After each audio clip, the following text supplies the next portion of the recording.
Hey everyone, if you had a chance to watch the Marcus and Millichap webcast last week featuring Moody's chief economist Mark Zandi, Sean Bannon of Zurich Financial Services, and Jessica Zaski of Shopcorp Properties, you may recall something I brought up, the particularly strong December retail sales number.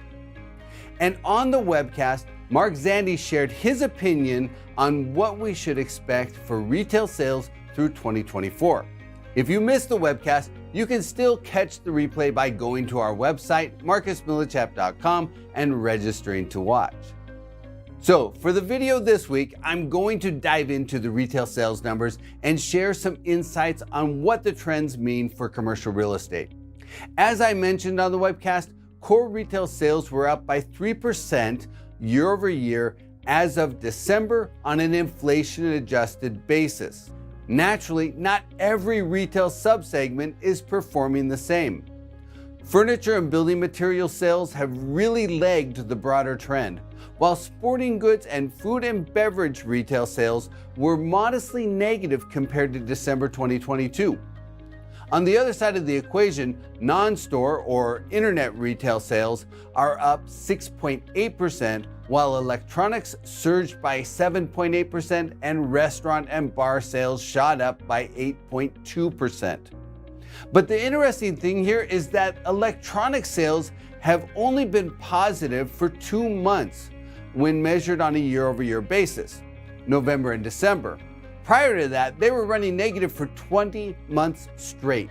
Furniture sales have been on a similar trajectory, but they didn't get the bounce electronics had. On a year-over-year basis, furniture sales have been down almost every month for 22 months. Building material sales have been down for 14 months, and sporting goods sales have been down for 11 months. So if you look at how these subsectors performed compared to December 2021, 2 years ago, you'll see that furniture retail really took it on the chin. It's down 12.9% in that 2-year span. Compared to December 2021, building materials are down 6.7% and sporting goods are down 4.6%. Conversely, health and personal care retail, largely dominated by pharmacies, are up by 4.1%. Internet sales are up by 13.6%, and bar and restaurant sales are up by 17.5%. And when you look at the longer run change, since December of 2019, before the pandemic, electronic sales are down the most by 11.5%, followed by furniture, which is down by 8.5%, and apparel, which is down marginally by 0.3%. General merchandise retailers like Target, Walmart, or Fred Meyer's are up by 6.7%. Food and beverage, like grocery stores, are up 10.4%. Health and personal care retailers like pharmacies are up by 12.5%, right behind sporting goods retailers, which are up by 12.7%.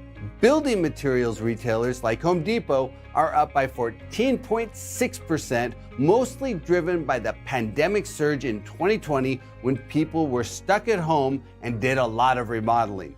Restaurant and bar sales are up by 21.2% compared to before the pandemic, chalking up 34 months of inflation-adjusted year-over-year increases. And of course, the biggest winner in retail sales, up 61.7%, is non-store retail sales, which are largely driven by our e-commerce. So let's talk about what this means for real estate. The big winner has been internet sales, which now constitute about 21% of total core retail sales.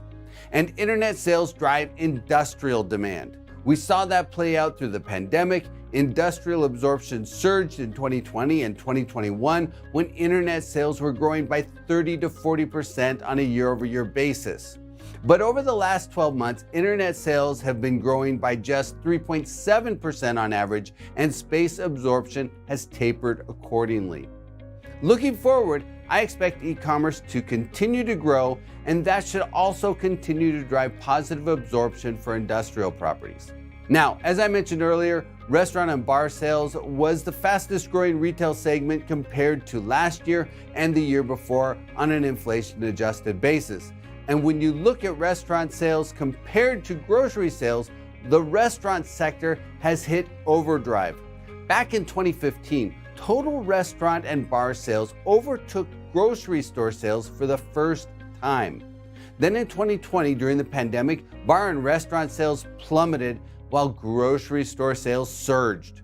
But the pre-pandemic trend reasserted itself in 2021 with restaurant sales climbing steadily and at a much faster pace than grocery stores. Now, don't get me wrong, grocery stores are still doing very well. Food and beverage sales are up by 10.4% compared to pre-pandemic levels on an inflation-adjusted basis. That reinforces the particularly strong performance of grocery-anchored open-air retail centers as well as single-tenant restaurant properties. Multi-tenant retail vacancy rates ended 2023 at about 5.5%, just 10 basis points higher than the record low. Meanwhile, the single-tenant retail vacancy rate closed out 2023 at about 4.4%, also just 10 basis points off that segment's record low. So in wrap-up, I have to say retail sales are outperforming expectations. They've been supported by increased savings as well as the strong employment market, which added 2.8 million jobs in 2023. And this momentum has been supportive of retail and industrial real estate. If you want to know what Mark Zandi said about the retail sales outlook for 2024, well, go watch the replay of our webcast from last week. Because as the more than 10,000 people who signed up to watch that webcast know, you need to keep your eyes on the horizon.